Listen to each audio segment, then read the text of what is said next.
Je suis le professeur Marc Gogny et je suis celui qui a été chargé par le ministère de l'Agriculture de mettre en place cette nouvelle voie d'accès aux écoles vétérinaires qu'on appelle le concours vétérinaire post-bac que je vais vous présenter aujourd'hui et la nouvelle première année des écoles vétérinaires consécutive à ce recrutement au baccalauréat.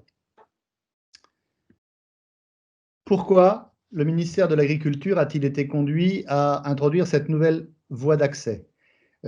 Pour deux raisons essentielles. La première est que les études vétérinaires à l'heure actuelle en France sont trop longues puisqu'elles durent en moyenne, selon les voies d'accès et selon les réussites. Je te laisse te brancher ou pas?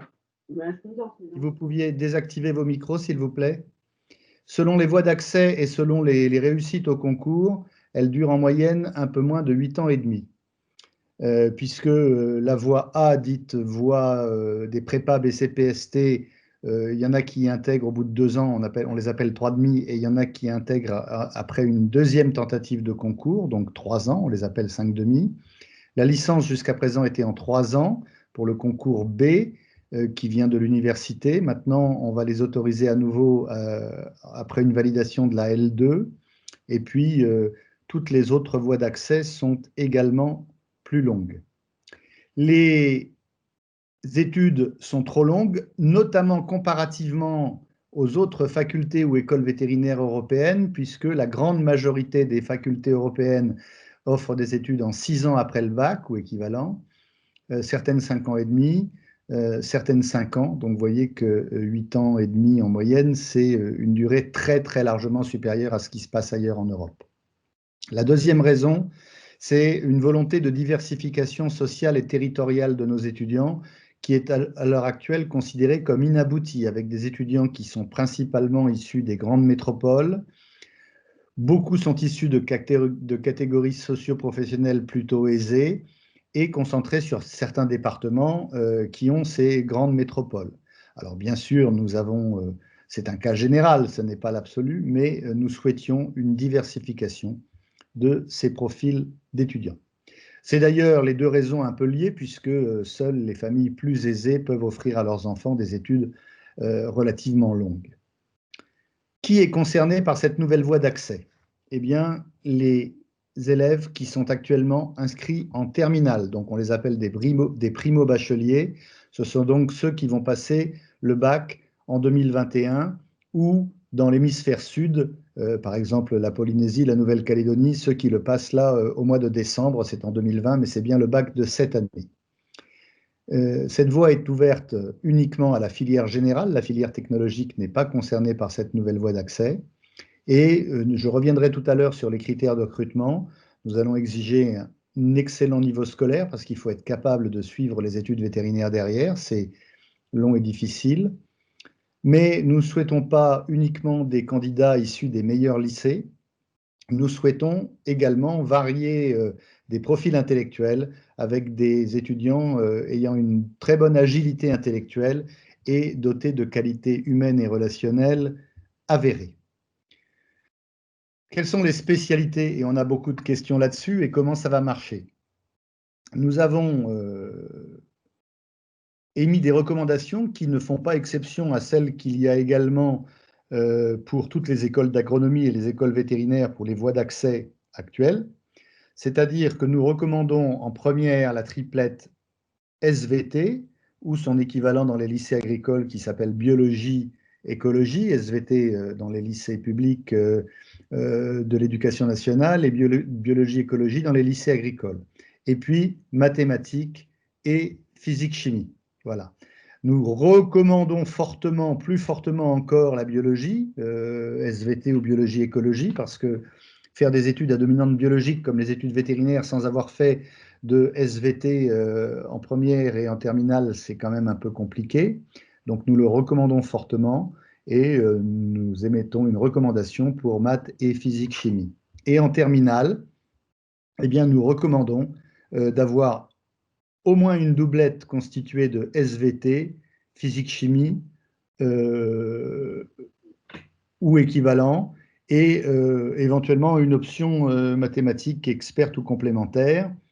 sachant que ces options ne compteront pas dans la sélection. C'est une recommandation pour mieux suivre derrière les études vétérinaires. Pour autant, nous recommandons, ça veut dire que ceux qui ont maths et physique-chimie, par exemple, seront acceptés et toutes les autres combinaisons seront acceptées aussi. Ces élèves qui vont être admis dans les écoles vétérinaires ne feront donc que 6 ans d'études. Ils entreront en première année. Autrement dit, on renumérote nos années d'études actuelles. Actuellement, ce qu'on appelle la première année deviendra la deuxième année à partir de 2022. Et donc, les étudiants qui rentreront par cette nouvelle voie rentreront en première année. Ça veut bien dire qu'on abandonne l'idée de cycle préparatoire intégré et qu'il n'y aura pas de concours à l'issue de la première année. Le concours, il est bien au bac et les candidats qui auront été admis dans une école vétérinaire entreront étudiants au même titre que les autres et pour passer en deuxième année devront avoir validé leurs examens, réussi leurs examens, mais il n'y a pas de filtrage ou d'écrémage à nouveau à la fin de la première année. Ça veut dire que ce que nous souhaitons, c'est que, évidemment, tous réussissent tous leurs examens et puissent passer en deuxième année. Comment ça va se passer? Eh bien, c'est inutile de s'adresser à chaque école vétérinaire séparément. Il s'agit bien d'un concours commun. Et ça présente des avantages sur lesquels je vais revenir dans un instant. Un concours commun co-organisé par les 4 écoles vétérinaires, et c'est l'École nationale vétérinaire de Maisons-Alfort, à côté de Paris, qui va être plus particulièrement chargée de cette organisation sous ma supervision pour les premières années. Donc, un concours co-organisé et le choix de l'école d'affectation se fera ensuite en fonction du classement de l'étudiant. J'y reviendrai tout à l'heure pour les admis. Quel est l'intérêt de faire ce concours commun co-organisé? Eh bien, c'est qu'en fait, il ne comptera que pour un seul vœu parmi les 10 vœux maximum, les 10 formations qu'autorise la plateforme Parcoursup. Nous allons être inscrits dans la plateforme Parcoursup. Parcoursup autorise d'exprimer des vœux et de confirmer des vœux pour 10 formations maximum. Eh bien, le concours vétérinaire, quelle que soit l'école éventuelle choisie, ne comptera que pour 1. Et mieux que ça, Parcoursup autorise 20 sous-vœux, ce qu'ils appellent vœux, eh bien, que vous exprimiez le choix que pour une seule école vétérinaire, ce que je vous déconseille de faire évidemment, ou les 4, eh bien, ça ne comptera pour aucun des 20 sous-vœux maximum que Parcoursup autorise. Donc, un vœu et aucun sous-vœu décompté. Ce qui signifie qu'il est tout à fait possible de candidater pour ce concours commun aux écoles vétérinaires et pour 1, 2, 3, 4 classes prépa et une licence de biologie dans une université ou une autre formation éventuelle dans Parcoursup. Nous allons être 100% conformes à la charte Parcoursup. Ça veut dire que tout va se passer sur la plateforme Parcoursup qui va ouvrir à partir du 20 décembre pour découvrir l'offre de formation et sur lequel il sera possible d'exprimer des vœux à partir du 20 janvier. Donc l'expression des vœux, la confirmation des vœux avant le 8 avril, le paiement des droits d'inscription, je vais y revenir, l'information selon laquelle on est ou pas admissible aux épreuves sélectives, même la convocation aux épreuves sélectives et le choix du jour où l'on viendra se présenter à ces épreuves sélectives, ainsi que l'information concernant l'admission, le choix de l'école vétérinaire dans laquelle on décide d'aller si on a ce choix-là. Tout ça se fera dans la plateforme Parcoursup. Seules 2 phases se feront hors de Parcoursup, étant donné que nous sommes une filière sélective. Les épreuves sélectives que je vais décrire tout à l'heure font évidemment, se font en dehors de Parcoursup. Et avant de confirmer un vœu, avant cela, il y aura obligatoirement un questionnaire de préorientation à remplir. Et ça se fait sur un site qui est externe à Parcoursup, mais dont on obtient l'adresse, le lien, via Parcoursup dès l'instant qu'on exprime le vœu concours vétérinaire post-bac. Commençons par ce questionnaire de préorientation. C'est quoi? C'est un questionnaire qu'il est obligatoire d'avoir rempli, mais qui n'est pas noté, qui n'est pas conservé, qui ne sert absolument pas pour l'admissibilité, pour être sélectionné pour les épreuves sélectives. C'est juste un questionnaire de sensibilisation qui répond en fait, qui doit amener le candidat en se regardant dans la glace, si je puis dire, à répondre à deux questions. Est-ce que je suis capable de suivre des études vétérinaires? Bien sûr, ça m'intéresse, bien sûr, ça me passionne, mais est-ce que je suis capable de suivre? Et également, est-ce que j'ai des représentations adéquates de ce que c'est que les différents métiers de vétérinaire? Mes représentations sont-elles réalistes? Quand on a rempli la totalité du questionnaire, on n'a pas de notes, hein, les résultats ne sont pas notés. On obtient une attestation en PDF qu'on peut télécharger et qu'ensuite on upload, on téléverse dans Parcoursup pour pouvoir confirmer le vœu. Quels sont les attendus des candidats? Eh bien, ils seront tous, ils vont être publiés par arrêté et vous les verrez dans Parcoursup, donc je ne vais pas les détailler ici à l'écran, hein. Donc, on veut évidemment des candidats élèves ayant un bon niveau scolaire de première et de terminale notamment, mais on veut aussi, vous l'avez compris, avoir une bonne connaissance de ce que c'est que les métiers de vétérinaire, des aptitudes au travail avec les animaux et leurs produits, mais toutes espèces confondues, notamment aussi en élevage ou dans l'industrie. On veut des capacités relationnelles, je vous l'ai dit, donc des bonnes compétences en communication, des qualités humaines, d'empathie, de bienveillance, d'écoute, d'assertivité, c'est-à-dire l'aptitude à faire valoir son argument, son opinion, mais tout en respectant celle des autres en face. Et puis, bien sûr, on veut des gens qui soient capables qui soient autonomes pour travailler, pour s'organiser, donc des compétences méthodologiques. Voilà, maturité, vivacité intellectuelle, esprit critique assertif, autonomie, voilà des mots-clés sur lesquels nous allons sélectionner. Qu'est-ce qui va compter pour l'admissibilité? Puis ensuite, comment ça se passera pour l'admission? Eh bien, pour l'admissibilité, donc, qu'est-ce qui va compter? On va regarder uniquement les bulletins scolaires de première et de terminale, mais on ne regardera pas la moyenne générale, on ne va regarder que les moyennes dans certaines matières. Le français, l'histoire géo et les deux langues vivantes, même s'il n'y a pas l'anglais. On préfère qu'il y ait l'anglais, mais il n'y a aucun problème, puisque c'est la note de langue vivante qui va compter et pas le type de langue vivante. Mais par contre, on prendra A et B, les deux langues vivantes. Et puis, on prendra les 3 spécialités choisies en première.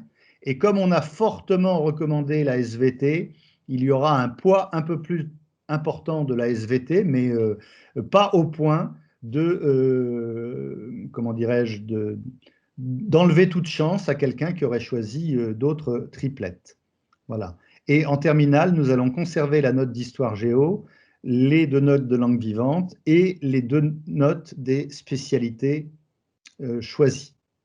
Lorsque ça ne sera pas les notes du bac, donc le français n'est pas concerné, là on va prendre les notes du bac, mais dans les autres, on va prendre en compte la moyenne de l'élève par rapport au niveau de la classe, de manière à éviter les écueils. Mon lycée est connu pour noter particulièrement dur ou mon lycée est connu pour noter particulièrement généreusement. Donc, on va rapporter la note de l'élève à la note de la classe. Ensuite, on va prendre en compte également la fiche à venir, c'est-à-dire des critères qui sont renseignés par le professeur principal et avalisés par le proviseur ou le directeur, suivant les lycées, que sont la capacité à s'investir, les méthodes de travail, l'autonomie et l'existence ou non d'un engagement citoyen. Dans Parcoursup, vous serez également obligé de remplir un projet de formation motivé, et il faut le faire le plus sérieusement possible. Mais pourquoi l'ai-je mis entre parenthèses? Parce que nous n'allons pas le regarder systématiquement si nous avons un nombre de vœux très important. Comme c'est une première, on ignore le nombre d'élèves qui vont candidater sur cette formation. On imagine que potentiellement, il peut y en avoir de très très nombreux candidats. Et donc, s'il y a vraiment beaucoup de projets de formation motivés, on ne pourra pas tout lire et donc on ne lira que pour départager des ex-aequo au besoin. On regardera également, je vous l'ai dit, le niveau de la classe et le pourcentage de mention très bien du lycée. Voilà, et tout ça, ça donne un certain nombre de points. Donc les points de scolarité, c'est-à-dire la diapo précédente, hein, c'est l'essentiel de la notation, et il y aura simplement une petite modulation, des petits bonus sur la fiche à venir, etc. Enfin, les boursiers du lycée seront privilégiés puisque un taux minimal de boursiers du lycée en pourcentage sera défini et publié par arrêté, et la plateforme Parcoursup est paramétrée pour ça, ça existe déjà pour toutes les autres formations. Une fois admissibles, les candidats vont avoir à se présenter à des épreuves orales qui ne seront pas des épreuves classiques, ni des entretiens de motivation classiques comme font un certain nombre de grandes écoles, ni encore moins des QCM ou des problèmes de SVT, de maths, de physique-chimie. Non, il n'y aura aucune épreuve de résolution de problèmes de maths, de physique-chimie, de connaissances de SVT, etc.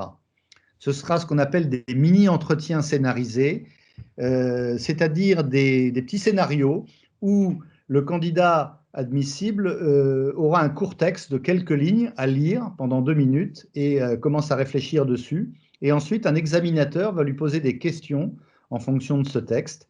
Et ces questions seront toutes les mêmes, c'est-à-dire qu'il y a un scénario qui est parfaitement défini et tous les examinateurs poseront exactement les mêmes questions dans le même ordre et se comporteront d'une façon qui est écrite dans le scénario. On va regarder quoi? On va regarder les capacités de raisonnement et d'argumentation, l'agilité intellectuelle, les capacités de communication interpersonnelle. Et le dossier scolaire et les points à venir que j'ai évoqués précédemment ne compteront pas, autrement dit, ce qui a servi pour l'admissibilité ne comptera pas pour l'admission. Voilà. Seules les notes obtenues au cours de ces 7 ateliers-là seront prises en compte pour sélectionner les admis.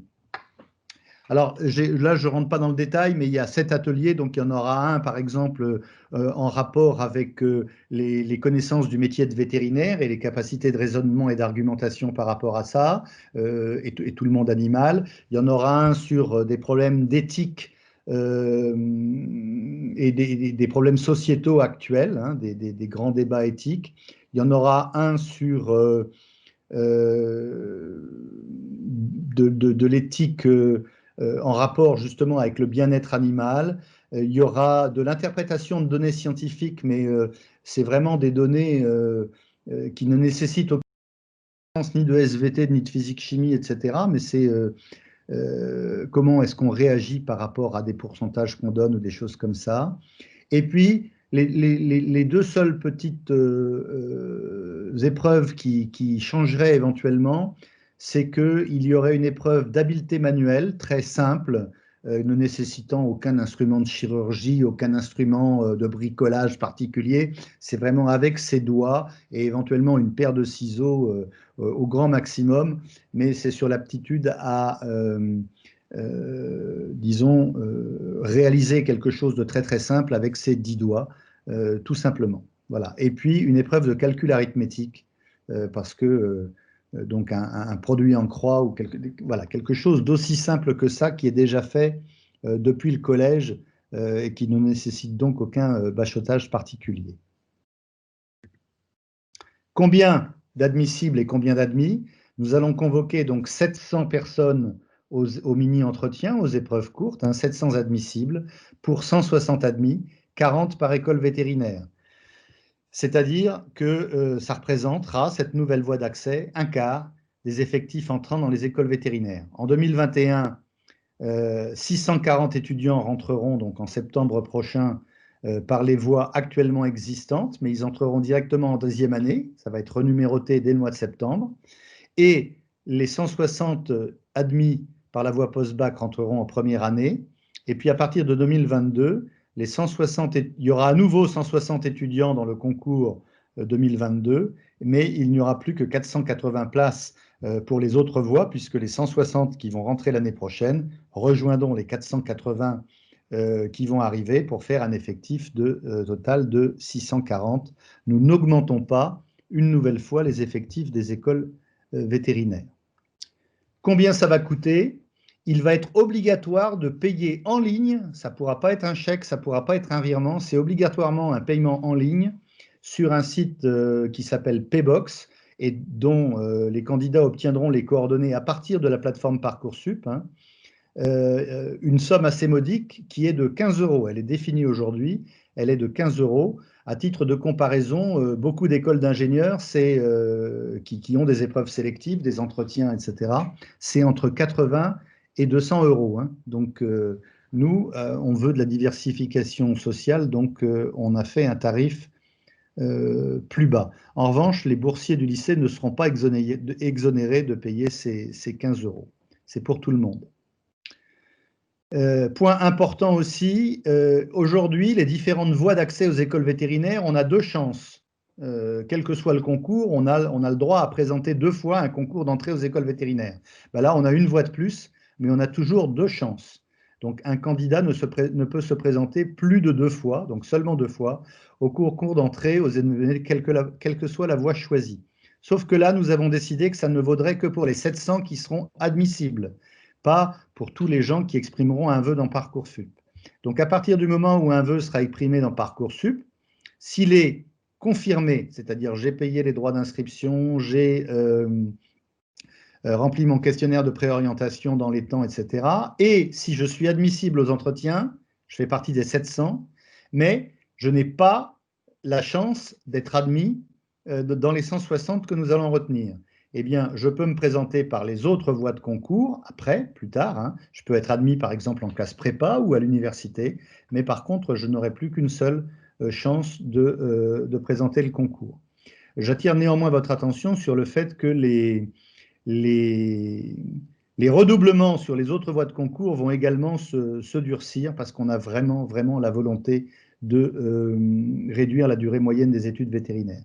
En revanche, si je ne suis pas admissible aux entretiens, je ne fais pas partie des 700, mais que par contre je suis admis en classe prépa ou à l'université, je conserve 2 chances de passer le concours. Où se feront les épreuves sélectives? À Maisons-Alfort, donc juste à côté de Paris, il y a une station de métro, donc c'est très facile d'y aller. La station de métro est au pied de l'école. Hein. Quel que soit le type de transport, on peut arriver ensuite très facilement à l'école vétérinaire. Dans les environs, il y a de très nombreux hôtels et chaque candidat admissible n'aura à être présent à Alfort qu'une seule demi-journée. Donc, il n'est convoqué que pour une demi-journée d'épreuve. Les 7 ateliers, là, ça se fera dans une demi-journée. Donc, ça veut dire qu'il y a au maximum 2 nuits d'hôtel, la nuit d'avant, la nuit d'après, ou au minimum la nuit d'avant ou la nuit d'après, selon qu'on a choisi de venir un matin ou un après-midi. Voilà. Bien sûr, il n'échappe à personne, et notamment à ceux d'entre vous qui sont en terminale cette année et qui ont déjà vécu en première l'année dernière la crise sanitaire. Cette année en terminale, c'est pas mieux. On se tiendra à l'actualité et on a un plan B en cours d'élaboration. De toute façon, ça ne sera, si c'est des visioconf, ça ne sera pas des visioconf depuis le domicile des candidats, c'est-à-dire qu'il y aura des centres d'examen dans certaines villes où il sera obligatoire de se rendre. On est déjà en train de l'imaginer pour les candidats polynésiens ou calédoniens dont on sait déjà qu'ils ne pourront pas prendre l'avion au mois d'avril s'ils sont admissibles. Pardon. Donc, sur Parcoursup, vous aurez toutes les informations sur la façon dont ça se déroulera au fur et à mesure de l'actualité pandémique. Quand seront les épreuves sélectives? Elles sont déjà fixées du 26 au 30 avril. On avait prévu du 22 au 28 avant pour ne pas défavoriser les candidats, quelle que soit la région académique pour les vacances de printemps. Mais malheureusement, le calendrier Parcoursup a changé et nous a contraints de modifier des dates. Et donc, vous voyez très bien que les candidats qui ne sont plus en vacances scolaires la semaine du comment dirais-je, la semaine du 26 avril peuvent éventuellement avoir à demander une autorisation d'absence dans leur lycée pour venir passer les épreuves sélectives. Malheureusement, on n'a pas pu faire autrement. Voilà, vous avez toutes les informations, vous y êtes peut-être déjà allé, sur un site dédié dont vous avez l'adresse ici, hein, et sur lequel il y a une foire aux questions. Et donc, cette foire aux questions, on l'alimente au fur et à mesure en fonction des questions qu'on peut avoir. Il y a un formulaire de contact sur ce site et on répond pour l'instant à tout le monde. Mais d'ici là, vous avez du temps pour me poser des questions et j'y répondrai bien volontiers. Alors, je ne vois pas du tout le fil de discussion, Charlotte, donc Oui, je vais commencer avec les premières questions. Alors, la première, c'était les candidats au concours dans Parcoursup auront-ils des bonifications en fonction de la localisation de leur lycée ou de leur adresse afin de sélectionner prioritairement des candidats n'appartenant pas aux grandes métropoles? non, ça n'est pas possible juridiquement parce que ça serait une forme de discrimination. Et en France, même la discrimination positive est interdite par la loi. Donc, en fait, la seule chose qu'on va pouvoir faire, mais qui va quand même aboutir un peu au même résultat, c'est qu'il y aura des bonifications en fonction du pourcentage de mentions très bien dans le lycée. Et ça va se faire avec 3 niveaux, entre 0 et 15% de mentions très bien, parce que ça, c'est public et c'est connu et on a le droit de le faire entre 15 et 30% et au-delà de 30%. Et donc un très bon élève issu d'un lycée moyen, si je puis dire, aura quelques points en plus. Mais on ne va pas non plus faire enfin, on n'a pas le droit de bonifier au point que ce soit de la discrimination positive. Donc la diversification sociale, elle va surtout se faire via le pourcentage minimum de boursiers du lycée et puis par cette petite bonification. D'accord. La deuxième question, c'était est-ce que cette voie d'accès est ouverte au bac STAV? Non. Voilà. Uniquement la filière générale. Pour le bac STAV, il y a un concours qui est fait pour ça, c'est le concours dit ATB. Et puis on peut aussi finalement faire un BTS ou un DUT et passer le concours C aussi. Pour l'instant, il a été décidé, c'est la première année qu'on le fait, pour l'instant c'est uniquement la filière générale. Il n'est pas dit que ça ne bougera pas dans l'avenir, mais pour l'instant c'est comme ça. D'accord. Pourquoi la moyenne générale ne compte-t-elle pas et est-ce que c'est certaines matières qui sont regardées? Ce sont des choix. Comme tout choix, ils peuvent être discutables et discutés, mais ce sont des choix. Voilà, on veut sélectionner certains profils de candidats. On a fait des simulations hein, sur des tas de données anonymes. Voilà, les meilleures matières correspondant au profil que je vous ai indiqué tout à l'heure, aux étudiants qu'on voulait, c'est celles qu'on a choisi de retenir. De la même façon, on a beaucoup de questions, j'ai oublié de le dire. Dans la réforme du bac, il y a l'enseignement scientifique, là. On a choisi de ne pas prendre en compte la note d'enseignement scientifique parce qu'il y a trop de variabilité d'organisation et de notation suivant les lycées et on ne veut pas introduire d'inéquité. Une question un peu peut-être compliquée, mais comment parviendrez-vous à différencier un élève pour qui ça serait une vocation de tous ceux qui passent le concours pour juste passer le concours? Ben, je peux vous dire que la technique relativement novatrice de mini-entretien va vraiment nous permettre de le faire. C'est-à-dire que on verra très bien ceux qui ont à la fois une maturité, une motivation forte et pour lequel ça date de longtemps et que ça n'est pas juste raconter une sorte de truc par cœur qu'on aurait appris au dernier moment, quoi. Donc ça, je peux vous dire, et la technique qu'on utilise, elle fait l'objet de très nombreuses publications internationales. Elle est utilisée en Amérique du Nord, au Royaume-Uni, en Allemagne, dans beaucoup de pays asiatiques, etc. Elle a déjà été utilisée en France une seule fois à la faculté de médecine d'Angers pour un essai qu'ils ont fait sur la nouvelle première année des études de santé. Et donc, on sait qu'on est capable de faire ça. D'accord. Quelle moyenne attendez-vous pour les matières qui vont être prises en compte? C'est impossible de répondre à cette question-là parce que c'est une, comment dirais-je, ça dépendra du profil des candidats qui vont se présenter. Ce n'est pas nous qui allons définir une note minimale. On va prendre les 700 premiers non seulement c'est pas possible dans l'absolu, mais en plus cette année, étant donné l'impact du Covid sur les notes de première, les notes de terminale, etc., ça serait totalement impossible de faire des pronostics. Les années suivantes, on pourra éventuellement donner des indications, mais ça sera, en fait, c'est pas nous qui définissons, c'est le niveau de ceux qui se présentent. La localisation géographique est-elle prise en compte seulement pour être admissible, c'est-à-dire pour passer le concours, ou est-ce qu'elle est également prise en considération pour départager deux candidats après un passage d'entretien?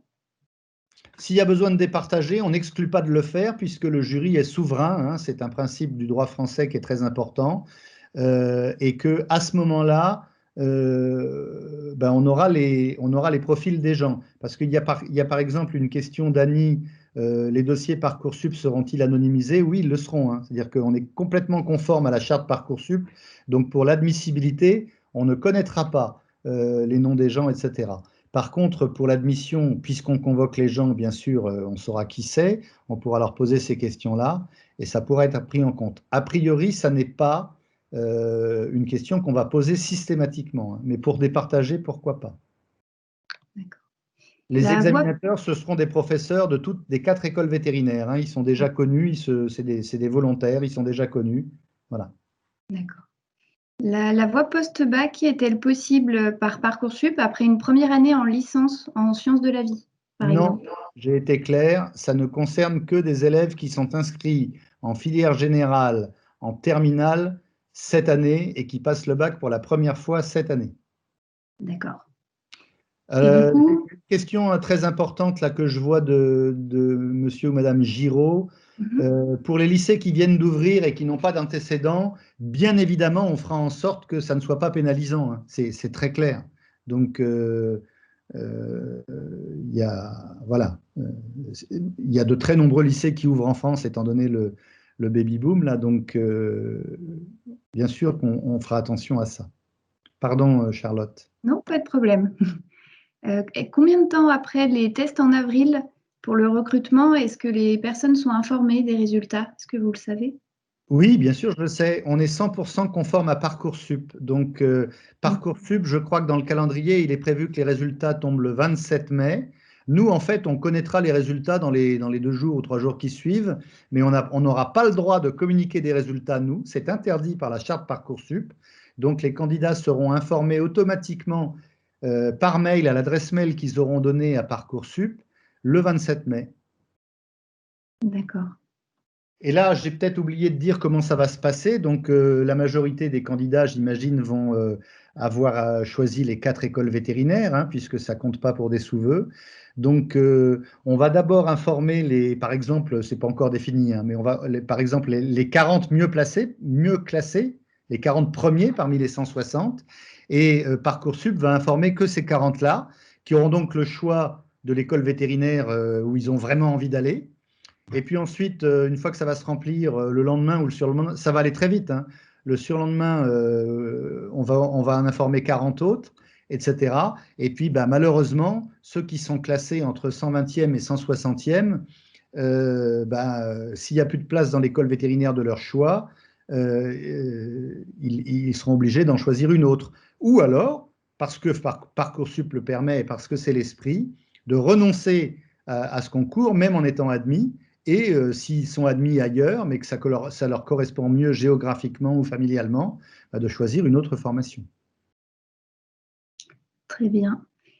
Est-il toujours d'actualité d'avoir des points d'avance pour intégrer les ENV en tant qu'enfant de vétérinaire? Ça n'a jamais été évoqué. Et puis, ça serait une discrimination positive individuelle. Vous l'avez compris, on n'a pas le droit de faire de discrimination, même positive, ni géographique, enfin, c'est parfaitement défini par la loi, hein. Donc, en fonction du sexe, de la religion, voilà, du métier de papa ou de maman. Donc, ça, c'est interdit. J'ai un participant qui a besoin d'être rassuré sur les entretiens. Est-ce que les entretiens n'ont vraiment rien à voir avec des problèmes de maths et de physique? Non, rien. C'est vraiment de la vivacité d'analyse d'une situation, mais d'une situation simple. Hein. Il n'y aura pas de piège, ça ne sera pas des trucs qui nécessitera d'avoir, voilà, de connaître quelques formules de physique ou de chimie. Non, non, non, c'est vraiment de la vivacité de raisonnement, de structuration de la pensée qui nous intéresse. La physique-chimie, ça intervient si c'est une spécialité choisie, dans l'admissibilité. Et puis, en première année, si les étudiants sont admis, il y aura de la physique-chimie, il y aura des maths, il y aura évidemment de la biologie, et là, il y aura des examens, etc. Mais pas pour l'admission. Je rebondis du coup aussi sur ce que vous dites. Il y a 2 personnes qui se demandaient ce que vous entendiez par épreuve d'agilité intellectuelle.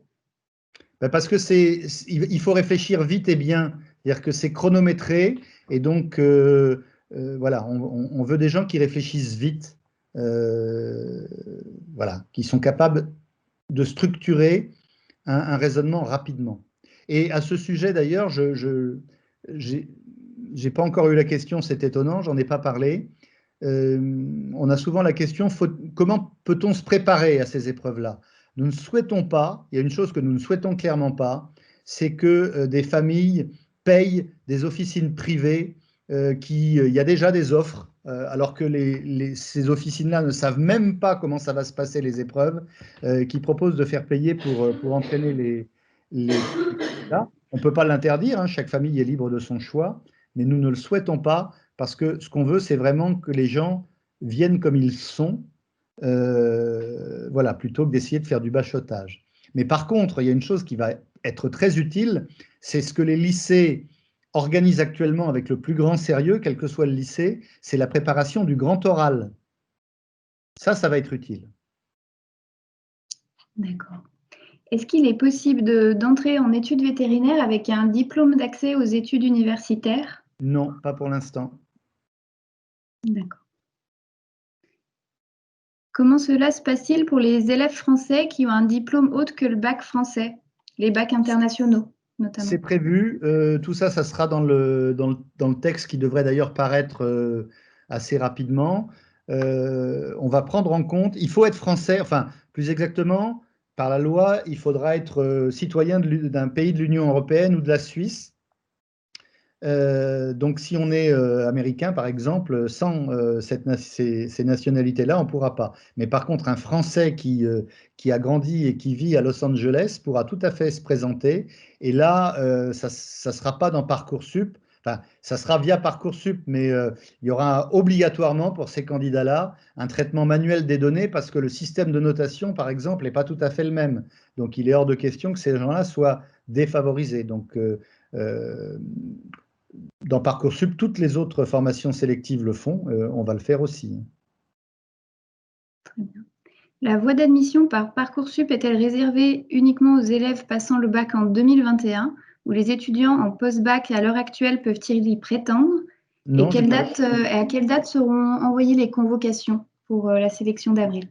j'ai déjà répondu à cette question. La réponse est non. C'est vraiment que les élèves qui passent le bac pour la première fois cette année, donc qui sont en terminale ou éventuellement en candidat libre. On a eu quelques questions sur des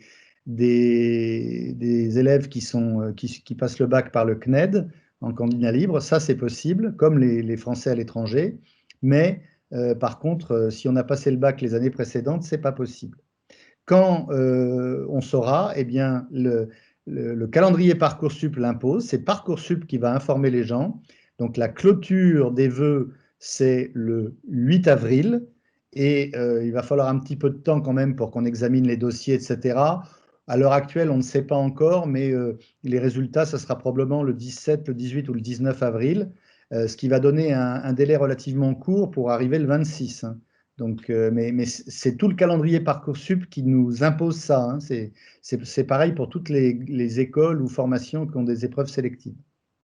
Et d'ailleurs, dans le même domaine, une fois que les démarches sont effectuées, est-ce qu'il est possible de retirer son vœu pour conserver ces 2 possibilités de se présenter au concours?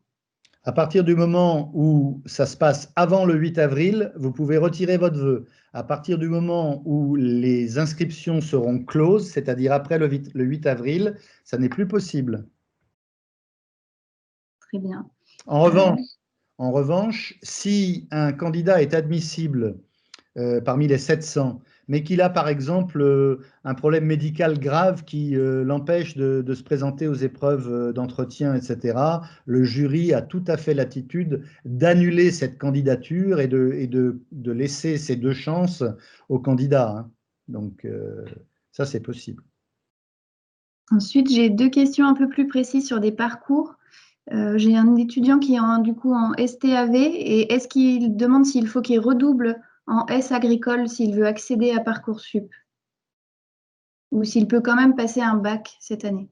Non, il ne peut pas passer de bac cette année. Ça sera pas possible l'année prochaine, hein. Ça m'étonnerait qu'on change le texte pour l'année prochaine, hein. Je ne dis pas que dans 10 ans, ça sera encore tout pareil, mais voilà, donc ça ne sera pas possible. Et pour le cas d'un élève qui est en lycée agricole, pouvez-vous éventuellement répéter comment il peut accéder à une école vétérinaire? Exactement de la même manière que pour les autres lycées, sauf que la SVT s'appelle biologie-écologie. Mais bien sûr, on prendra en compte biologie-écologie. Il y a aucun problème. Et puis, il y a une question là sur... j'ai arrêté physique-chimie et j'ai gardé SVT maths. Bah, ça sera éventuellement un peu plus dur si vous êtes admis en première année parce qu'il va falloir refaire de la physique-chimie. Et ça, c'est clair, il y en aura beaucoup en première année. On est en train de finaliser le programme là. Mais par contre, ça ne sera pas pénalisant pour entrer. La seule chose qui sera éventuellement un peu pénalisante, c'est de ne pas avoir pris SVT du tout, ni en première ni en terminale. Ça va être...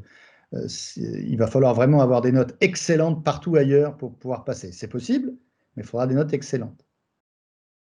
D'ailleurs, au niveau des notes, est-ce que les notes prises en compte en dehors des spécialités ont un impact important sur la sélection? Et est-ce qu'en plus des notes, vous prenez en compte les appréciations?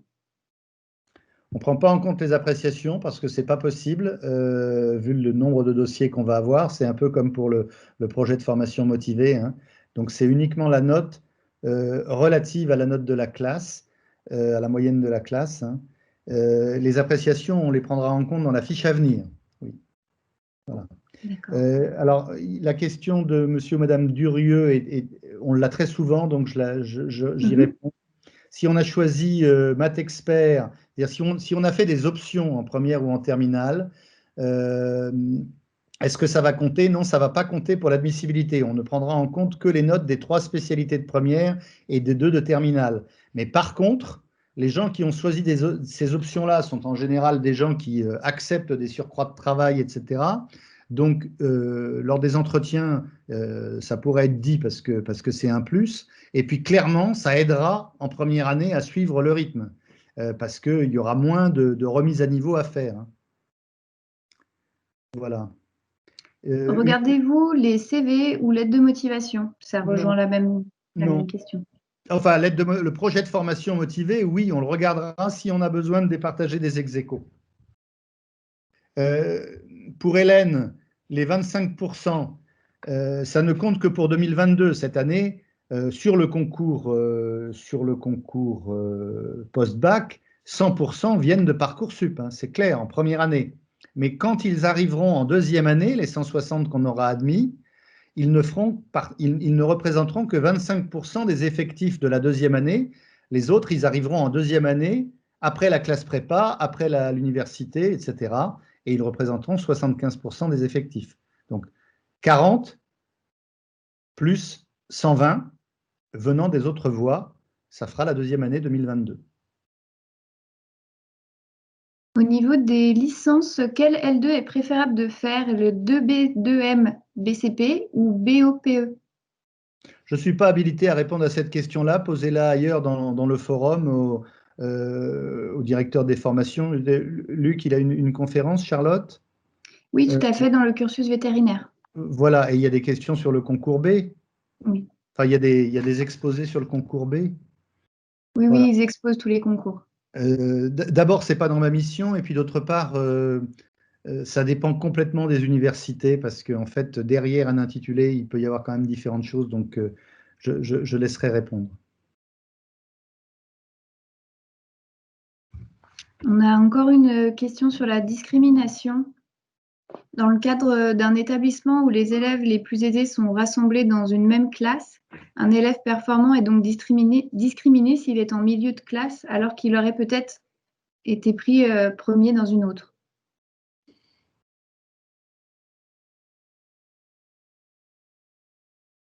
Oui, ça y est, je vois, j'ai mis un temps à comprendre ce que ça voulait dire. Oui, oui, bien sûr, et ça, bien sûr, on le prend en compte, hein.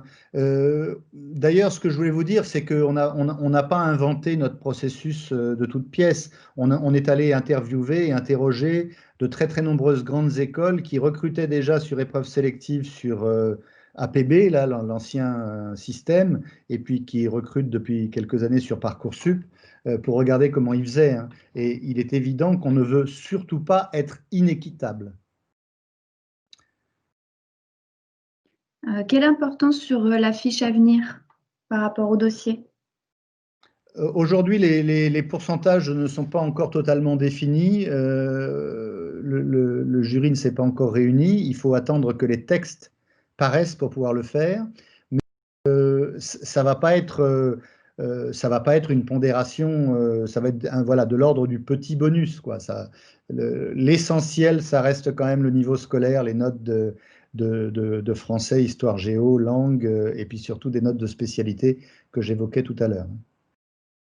Et qu'en est-il des élèves boursiers dans les bons lycées hors métropole? Les élèves boursiers vont échapper complètement au système puisque, renseignez-vous, hein, sur YouTube ou ailleurs, il y a des informations sur la façon dont Parcoursup fonctionne pour les boursiers. Ce n'est pas propre à nous. C'est qu'à partir du moment où il y a un pourcentage de boursiers qui est défini, et nous on va le faire, ben même s'il est 800e, mais si dans les 700 premiers, il n'y a pas le nombre de boursiers qu'on a défini, ben le 800e, il remonte, hein. C'est vraiment une prime à l'origine sociale modeste, quel que soit le lycée dans lequel on est. Et en plus, si on est boursier, mais qu'on est dans un très très bon lycée, c'est qu'on est capable de suivre. Donc de toute façon, en plus, on aura des notes scolaires qui seront bonnes. Donc moi, ça ne m'inquiète pas du tout, hein, ce genre de profil. Les notes de 3C, on ne les prend pas en compte. Camille. Voilà. Oui, merci. Faut-il connaître de manière très précise tous les métiers qu'un vétérinaire peut exercer ou faut-il juste en avoir une idée générale?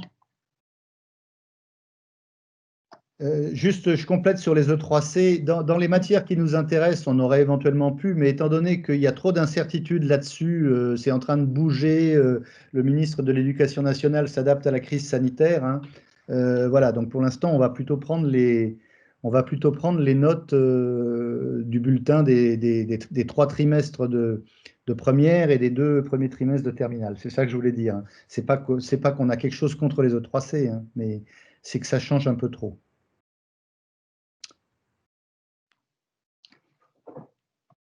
Est-ce qu'on connaît le nom du lycée d'origine? Non, on connaît son pourcentage de mention très bien.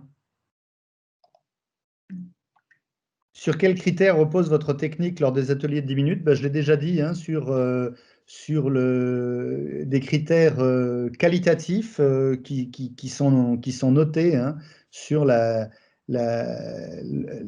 l'agilité intellectuelle, l'aptitude à construire un raisonnement, sur la communication, sur l'élocution, voilà, sur un certain nombre de choses. Est-ce que vous avez une idée du nombre de dossiers que vous recevrez? Aucune. Aucune. L'année prochaine, on pourra répondre aux élèves de terminale, en 2021, on en a eu tant. Là, aucune. Ce que je peux vous dire, c'est qu'on en attend beaucoup. Voilà, on n'exclut pas que ça puisse aller jusqu'à 10 000. Mais c'est pifométrique. Enfin, on n'a rien qui... Enfin, voilà, on sait juste qu'il y a quand même beaucoup de gens qui rêvent de devenir vétérinaire. Le métier de vétérinaire étant assez physique, est-ce que vous prenez en compte les niveaux des élèves sportifs, les niveaux sportifs des élèves, pardon? Je n'ai pas cité le PS parmi les critères, donc on ne le prend pas. Et c'est faux, hein, de dire que les métiers de vétérinaire, c'est physique, hein.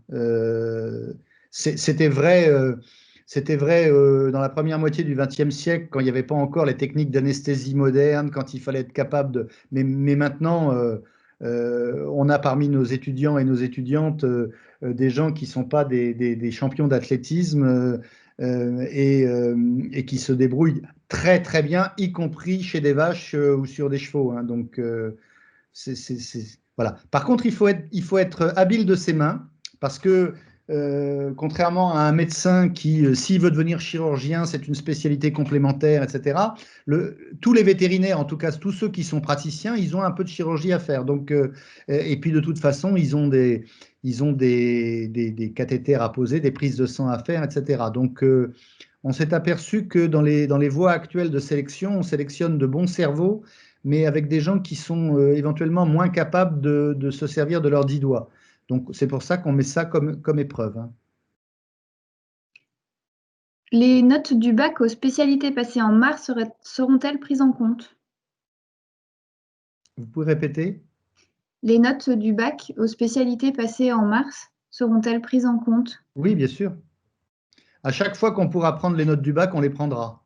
Donc, ce qu'on ne sait pas, et je pense que c'est pour ça que Parcoursup, à cause du Covid, a retardé de 15 jours la fourniture des notes. Je vous ai dit que la clôture des inscriptions, ce serait le 8 avril, mais que vous n'auriez les réponses qu'entre le 17 ou le 19. C'est parce qu'en fait, nous, on ne recevra de Parcoursup les notes dans les différentes matières que le 14 avril. Et je pense que ce décalage de 6 jours, il est lié à ça. Les notes du bac de français, oui, seront prises en compte, oui. Euh, J'avais vu une question qui m'avait intéressé parce que, encore une fois, c'est des questions qu'on a, hein. Je remonte le fil. J'en Pardon. ai une sur les critères des ateliers.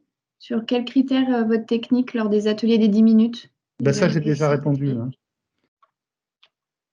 Voilà. Faut-il connaître de manière très précise tous les métiers qu'un vétérinaire peut exercer ou faut juste en avoir une idée globale? Si la question c'est est-ce qu'il faut être allé en stage chez un vétérinaire rural et canin et équin et dans l'industrie pharmaceutique, etc., la réponse est non. Par contre, oui, il vaut mieux avoir une connaissance relativement précise des différents métiers que peut exercer un vétérinaire. Et sur le site du concours post-bac, dont je vous ai donné le lien tout à l'heure, vous avez un lien vers le site de l'Ordre des vétérinaires où toutes ces facettes sont présentées. Et donc, ce qu'on veut, c'est une connaissance précise de ça, mais même, comme j'ai dit qu'on allait évaluer la vivacité intellectuelle, le raisonnement, etc., c'est être capable de raisonner éventuellement sur ce que ça représente concrètement dans la vie quotidienne, dans les problèmes que ça peut poser par rapport à l'éthique ou au bien-être animal, etc. Voilà. Mais pas nécessairement être allé en stage. Par contre, quelqu'un qui est allé en stage, dans l'atelier correspondant où on va évaluer cette connaissance des métiers, ça sera toujours possible de caser, on ne va pas évaluer là-dessus, mais ça sera toujours possible de caser. Ah ben moi, je suis allé plein de fois chez des vétérinaires différents et donc j'ai pu voilà. On va pas, ça ne sera pas un critère pris en compte, mais ça permettra quand même de montrer la motivation. Je passe dans les dernières questions qu'on a eues. On demande si un candidat aura quand même une chance, étant donné les 160 places en France, s'il a une moyenne qui est en dessous du 18 dans les 7 matières Je suis principales. incapable de répondre à cette question-là, je l'ai déjà dit, je ne sais pas. Je ne sais pas. Si les 700 premiers ont tous 19 ou 20 sur 20, ben, la réponse est non, il n'a aucune chance. Mais sauf les boursiers, évidemment, dont je vous ai dit qu'ils pourraient remonter jusqu'à atteindre le pourcentage minimum. Mais ça me paraît peu probable quand même qu'on ait des gens qui ont des moyennes de 19 dans toutes les matières. On a un élève qui pose la question en disant que pendant le confinement, étant donné que les notes sont en semestre, il n'a que 2 notes du coup sur son semestre. Oui, Et il oui, demande bah, si il est c'est… évident qu'on va s'adapter à la situation de la crise sanitaire, hein. Donc, il ne s'agit pas de défavoriser les gens qui sont dans cette situation-là. Donc, on traitera tout le monde de façon totalement équitable. Et je vous l'ai dit, le cas où il y a des notes qui manquent, par exemple les lycées français, non, les lycées français à l'étranger, a priori, ils suivent le modèle français, mais des lycées à l'étranger pour des Français, on s'adaptera au système de notation d'une façon qui traite les gens de toute façon avec les mêmes chances. Sur le même sujet, il demande éventuellement pourquoi on n'avait pas choisi d'utiliser les bulletins de seconde. C'est juste parce que, en gros, il n'y a pas beaucoup de formations qui le font. Donc nous, on ne souhaitait pas, on souhaitait un peu se couler dans le moule de ce que font les autres grandes écoles. La très, très, très grande majorité se repose uniquement sur la première et la terminale. Ça laisse la possibilité à quelqu'un qui aurait été éventuellement un peu de maturité tardive, qui aurait eu un parcours un peu chaotique, mais qui s'est repris en première et en terminale, de réussir quand même. Voilà. Il y a eu une question sur le pourcentage de boursiers. Dans Parcoursup, il ne concerne que les admis, mais nous, on s'engage à le faire dès l'admissibilité, donc pour les deux. Comme ça, on sera sûr que ça marchera pour les admis. On a vraiment la volonté de diversification sociale des profils. On a une élève qui a changé de lycée en cours de route, à la seconde, la première, la terminale. Est-ce que ça est pris en compte? Oui, c'est pris en compte parce que pour le pourcentage de mention très bien, c'est nécessairement la terminale qui est concernée. Et pour le reste, ça sera, alors quand c'est les notes du bac, c'est les notes du bac, le français par exemple, hein, ou les spécialités. Et pour le reste, par exemple l'histoire géo, c'est rapporté à la moyenne de la classe. Donc ça ne dépendra pas du niveau du lycée. On ne prendra pas en compte l'année de naissance. Donc, parce que là aussi, c'est une discrimination à l'échelle individuelle qu'on ne s'autorise pas à faire. Enfin, qui n'est pas autorisée par la loi. Eh bien, on arrive, je pense, à la fin des questions. Si d'autres personnes, il reste encore quelques minutes. Oui, et en attendant que ça vienne éventuellement, vous pouvez poser des questions sur le formulaire de contact du site Concours vétérinaire post-bac, hein, dont je vous ai donné le lien. Et vous avez sur le site des 4 écoles vétérinaires, donc sur celui de VetaGrosSup, vous avez un lien vers ce site-là. Les stages ne seront pas pris en compte pour l'admissibilité, hein, pour Annie qui vient de poser une question. Parce que techniquement, c'est pas possible. Les stages, ça peut favoriser la notation, je l'ai dit, même si ce n'est pas un critère qu'on va regarder parce qu'on ne va pas imposer à tout le monde d'avoir fait des stages. Ça peut favoriser pour les entretiens, mais pas pour l'admissibilité. Le lien, oui, je peux vous le réafficher, mais sinon, vraiment, vous allez sur le site d'Oniris, de VetaGrosSup, de Maison Alfort ou de Toulouse, et vous le trouverez, hein, ce lien. Concours-veto-postbac.fr, c'est simple.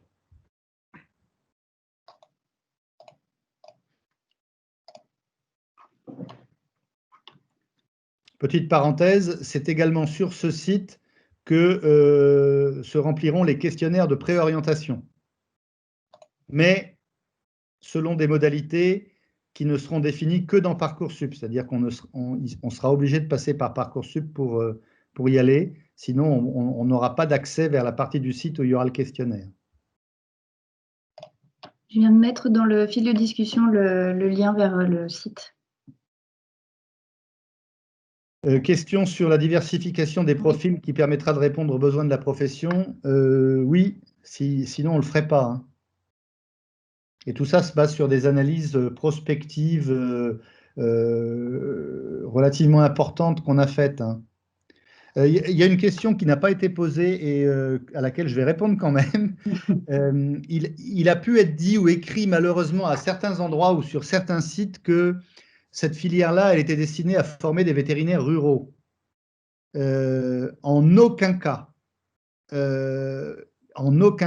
il ne sera imposé aux élèves qui seront rentrés par cette voie de faire de la rurale. c'est illégal, on n'a pas le droit, et en plus, on a le droit de changer d'avis au fur et à mesure de ses études, etc. Donc, il est clair que la diversification sociale et territoriale et le fait qu'on n'ait pas que des métropolitains, c'est un objectif qui vise à assurer une meilleure répartition des vétérinaires sur le territoire français, mais pas nécessairement pour une activité uniquement sur les animaux de production. Voilà. Donc, et d'ailleurs, les enquêtes prospectives montrent très bien que dans les 10 ans à venir, on va plus avoir besoin de vétérinaires pour les chiens et les chats que de vétérinaires ruraux. En nombre, hein, quantitativement. Par contre, qualitativement, dans certains territoires, il y a un déficit de vétérinaires ruraux. Mais en nombre absolu, on va surtout avoir besoin de vétérinaires pour chiens et chats. Un commentaire de Camille qui vous remercie pour vos réponses, qui sont très claires et rassurantes pour nous, élèves de terminale dans le flou. Mais je comprends ce flou et c'est pour ça que j'essaye d'être le plus clair, le plus transparent possible. Il n'y a pas de piège derrière tout ça, hein. Les objectifs sont clairement présentés, clairement définis. Nous, ce qu'on veut, c'est que ça réussisse, c'est que ça marche. Une petite question sur l'admission. Est-ce qu'on a plus de chances d'être admis avec le concours ou après une prépa, par exemple? Je ne peux pas vous répondre parce que je ne connais pas le nombre de vœux qu'on va avoir, hein. J'ai évoqué le chiffre de 10 000 tout à l'heure, mais j'en sais rien. Ce que je peux vous dire simplement, c'est que si on fait une analyse de la façon dont ça se passe actuellement, d'abord pour être admis en prépa, il faut vraiment avoir un dossier voilà, relativement bon pour être admis en prépa. Une fois qu'on est admis en prépa, il y a beaucoup de lycées qui écrèment à la fin de la première année de prépa, c'est-à-dire qu'autorisent même pas l'élève à passer le concours après la deuxième année. Ils disent, bah non, toi, tu n'arriveras pas à suivre, il vaut mieux que tu te réorientes. Donc déjà, on en perd un certain nombre. Ensuite, il y a le concours à la fin de la deuxième année de prépa, et ce concours, il y a une pression de sélection importante. Donc parce que uniquement voir le nombre de candidats au concours et le nombre d'admis, c'est tronqué. Il faut vraiment remonter en arrière sur tout ce que je viens de vous dire. Donc,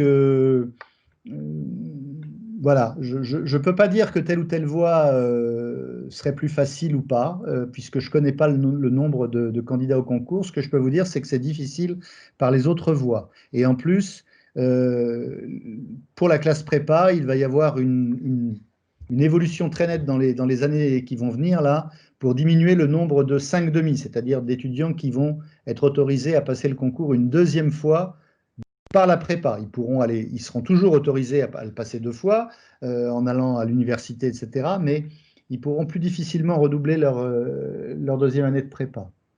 Voilà, donc tout dépend du nombre de vœux qu'on va avoir cette année, mais c'est très difficile à dire. On arrive à peu près au temps de fin de la conférence et je vous propose… Juste une remarque, pardon, il y a Anaël et puis j'en avais vu un autre avant qui parle de prépa intégrée. Ça n'est pas une prépa intégrée, ça n'est plus ça. C'est vrai qu'on a communiqué là-dessus, hein. C'est un concours qui est au bac et une fois qu'on est admis, on est admis en première année. Ça n'est pas une préparation intégrée parce qu'une préparation, ça voudrait dire qu'il y a un concours après. Non, on est admis en première année. Pardon, Charlotte. Non, pas de souci. Je proposais de terminer sur la question de savoir si les conditions vont changer entre bac 2021 et 2022, éventuellement si vous avez déjà des éléments ou pas du tout. On a déjà du mal à savoir comment ça va se passer en 2021 à cause de la crise sanitaire. Alors, je peux vous dire que 2022, pour l'instant, ce n'est pas dans le périmètre de nos réflexions. Non, on ne prévoit pas, je vous l'ai dit, de changer le texte du tout au tout. Donc, en 2022, a priori, ça va se passer exactement comme en 2021, sauf justement adaptation à la crise sanitaire, dont on espère qu'on sera tous sortis en 2022. Déjà, au mois d'avril, j'aimerais bien qu'on en soit tous sortis. Donc, voilà. Eh ben, merci beaucoup, Marc, pour toutes vos réponses. Je ne sais pas si vous voulez donner un mot de la fin. Eh bien, écoutez, le mot de la fin, c'est que cette nouvelle voie d'accès, on y croit, on l'a voulu, les 4 écoles vétérinaires, le ministère de l'Agriculture. Le ministère de l'Enseignement supérieur et de la Recherche nous soutient également beaucoup. Donc, on va tout faire pour que ça se passe au mieux. Donc, ceux qui vraiment ont envie de faire vétérinaire et qui ont le niveau pour ça, pour moi, il ne faut pas hésiter. Eh bien, merci beaucoup et merci à tous les participants également d'être venus. Je vais maintenant clore la réunion. Bonne journée à tous. Bonne journée.